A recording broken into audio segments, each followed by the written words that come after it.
Roslan Madun mungkin boleh menarik nafas lega apabila atas usaha gigih beliau jelas tampak bahawa kepingan mahupun serpihan syair yang secara perlambangannya berserakan semenjak lama antara bumi hingga langit Nusantara kini akan kembali bertaut atas nama kesatuan jiwa dan semangat bangsa serumpun.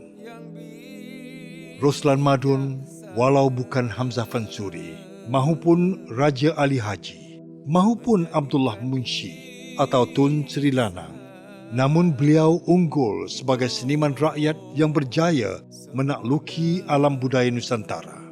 Benarlah catatan pribadi Roslan bahawa dia hanya seorang manusia yang memperhambakan diri kepada seni warisan bangsa, tidak pernah lelah menjadi nakhoda bahtera mengemudi ke arah pelayarannya.